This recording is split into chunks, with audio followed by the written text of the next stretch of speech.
Hi, in this video I'm going to go through the process of replacing the front sway bar link on a 2004 Honda Accord. I heard some odd clunking noises coming from the front passenger side of my Accord. So after looking underneath, I noticed that the front sway bar link had failed. Surprisingly, the vehicle did not exhibit signs of instability on the road. To replace the link, you'll need a jack stands, 14mm socket, 5mm hex socket, and a vise grip. If things don't go well, you'll also need an angle grinder, which is what I had to resort to. Okay, jack up the front of the vehicle and place jack stands underneath for safety purposes. Remove the wheel. The sway bar link is held on by a 14mm nut, so use a 14mm socket or wrench. There's a 5mm hex hole at the end of the stud which is intended to hold the stud while you loosen the nut. Unfortunately, this was completely rusted away on mine. Now at this point, most people use a vise grip to hold the inner shaft while loosening the 14mm nut. This works best if you start out using the vise grip. In other words, put the vise grip on right away, don't break it loose first like I did.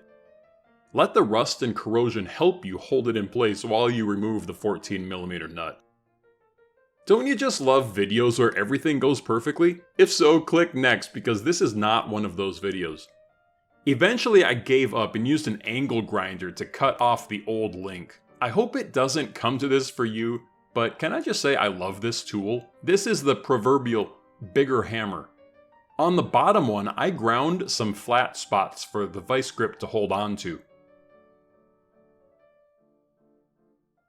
Alright, so here is the old sway bar link removed. Next, install the new link.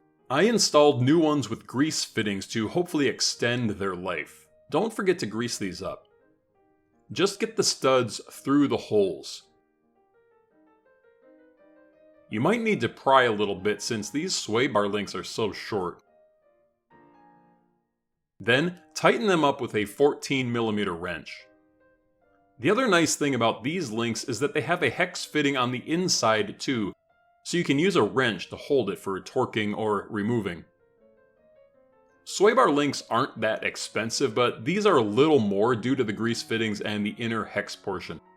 I'll put a link to the ones I'm using here in the video description. Torque the top nut to 28 foot-pounds and the bottom one to 22 foot-pounds. Then go ahead and reinstall the wheel.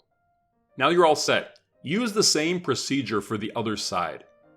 If this was at all helpful, please leave it a thumbs up, it really helps. All the best, and until next time, thanks for watching PracticalMechanic.com.